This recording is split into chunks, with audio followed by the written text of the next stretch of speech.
আসসালামু আলাইকুম।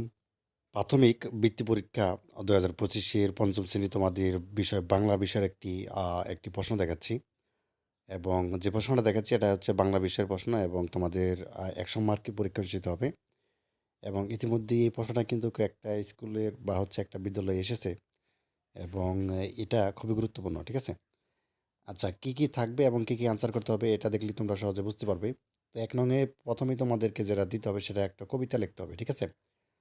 যেমন এখানে বলছে কবি ও কবিতার নাম সহ সবার আমি ছাত্র। ঠিক আছে? কবিতার ১ম ৮ পংক্তি মানে ৮ লাইন আরকি মুখস্থ লেখো। এর জন্য হচ্ছে তুমি ১০ নাম্বার পাবে এবং ২ নং এ যেটি থাকবে সেটা হচ্ছে নিচের শব্দগুলোর অর্থ লেখো। ঠিক আছে?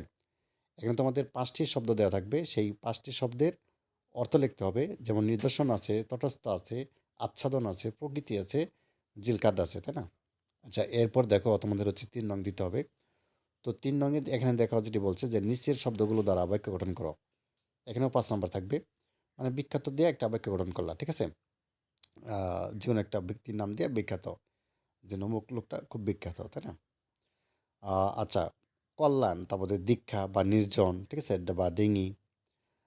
আচ্ছা, এরপর দেখো উপযুক্ত শব্দ বসিয়ে শূন্যস্থান পূরণ করো। এর জন্য হচ্ছে তুমি ৫ নাম্বার পাবে। এখানে ৫ টি শূন্যস্থান রয়েছে। দেশ পতনের মূল, অহংকার পতনের মূল, তাই না? বীরের রক্তস্রোতে দেশ হলো দেশের মাটি। জয়নাল আবেদীন ছিলেন একজন দেশ চিত্রশিল্পী। নূর হোসেন দেশ সালে শহীদ হন এবং ইসব ছিলেন একজন সামান্য। আচ্ছা এরপর দেখো তোমাদের সঠিক উত্তর বাছাই থাকবে। এখানেও ৫ নাম্বার ৫টি দিতে হবে। বিদায় হজ কোথায় অনুষ্ঠিত হয়েছিল? বা মধুর কথা বলতে শেখায় কে? এবং ৬৯-এর গণঅভ্যুত্থান কোন ছাত্র নেতা শহীদ হন? আচ্ছা এরপর দেখো এখানে তোমাদের বা ক্ষীর মুরলি কিসের নাম? বা মাটির শিল্পকর্ম তৈরি করতে কি লাগে? ঠিক আছে? আচ্ছা সমর্থক শব্দ লিখতে হবে যেমন বরেণ্য, তেষ্টা, ফুল, ধরা, নদী। এগুলো সমর্থক শব্দ। ঠিক আছে? আচ্ছা এরপরে ৭ নং দিতে হবে। তোমাদের ৭ নং এখানে বলছে নিচের প্রশ্নগুলোর সংক্ষেপ উত্তর লেখো। এখানে প্রশ্ন আছে ৪ টা। তো এখানে তোমাদের ২ টা আনসার করতে হবে। ৮ নাম্বার পাবে ৪ নাম্বার করে। যেমন টেরাকোটা কি বা স্বদেশ কবিতার কবির নাম কি? ছেলেটি কি দেখে সারাদিন কাটে? অহংকারী অত্যাচারীর পরিণাম শেষ পর্যন্ত কি হয়? ঠিক আছে? বাংলা ভাষায় লেখা ১ম বৈজ্ঞানিক কল্পকাহিনীর নাম কি? এটি পরে কি নামে ছাপা হয়? আচ্ছা এরপরে বড় প্রশ্ন থাকবে। যেটাকে আমরা রচনামূলক প্রশ্ন বলে থাকি। এখানে তোমাদের আনসার করতে হবে। ৩ টি ৩ ৫ ১৫।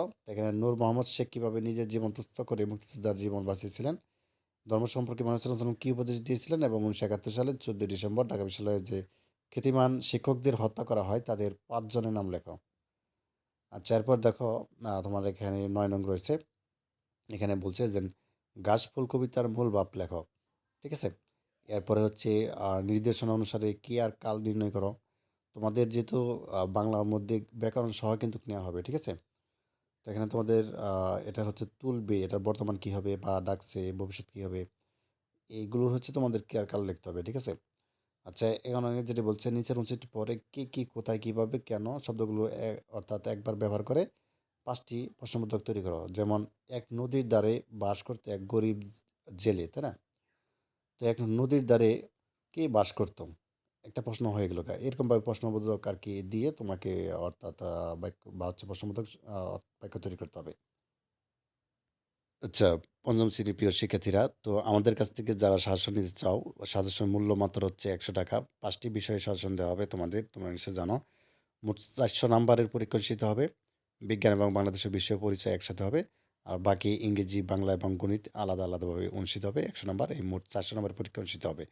আচ্ছা ৪০০ নাম্বারের যে সাজেশনটা যারা নিতে চাও আমাদের কাছ থেকে, যে নাম্বারটি স্ক্রিনে রয়েছে, এই নাম্বারটির মধ্যে WhatsApp বা ইমো আছে। এখানে আমার সাথে যোগাযোগ করলেই সহজে নিতে পারবে। ঠিক আছে? তো পিডিএফ আকারে সহজে হোয়াটসঅ্যাপের মধ্যে নিতে পারবে এবং অভিভাবক যারা রয়েছেন তারাও কিন্তু এই নাম্বারটির মধ্যে যোগাযোগ করে নিতে পারেন। আচ্ছা এরপরে দেখো তোমাদের এখানে নিচের যুক্ত বর্ণগুলো ভেঙে দেখাও এবং একটি করে শব্দ তৈরি করো। ঠিক আছে? আচ্ছা তারপরে এক কথায় প্রকাশ থাকবে। যেমন যা লোপ পেয়েছে এক কথায় কী হবে? বা মেধা আছে এমন, তাই না?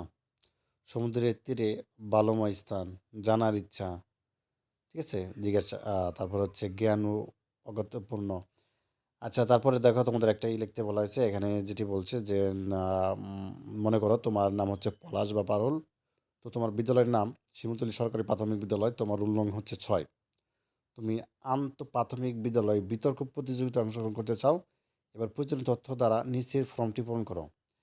এটা খুবই সহজ। ৫ নাম্বার পাবা এজন্য। এখানে শিক্ষার্থীর নাম, তোমার নামটা দিবা এবং বিদ্যালয়ের নামটা দিবা তোমার। শ্রেণী দিবা, কোন শ্রেণী ৫ম শ্রেণী অবশ্যই দিবা, রোল নাম্বারটা দিবা, জন্ম তারিখটা দিবা। আর শিক্ষার্থীর স্বাক্ষর এই যে এই ডান কোণে তোমাদের হচ্ছে স্বাক্ষরটা দিবা। এটুকু তুমি যদি ছক এঁকে খাতায় দিয়ে দাও ৫ নাম্বার পাবা হুবহু। ঠিক আছে? আর পূর্ণাঙ্গে থাকবে সর্বশেষ সেটা হচ্ছে তোমাদের রচনা লিখতে হবে, জানো।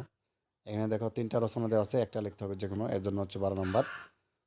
মৃৎশিল্প এবং তোমাদের প্রিয় খেলা এবং হচ্ছে শব্দদূষণ ৩ টা রচনা দেওয়া আছে, যেকোনো একটা লিখতে হবে এরকম। ঠিক আছে?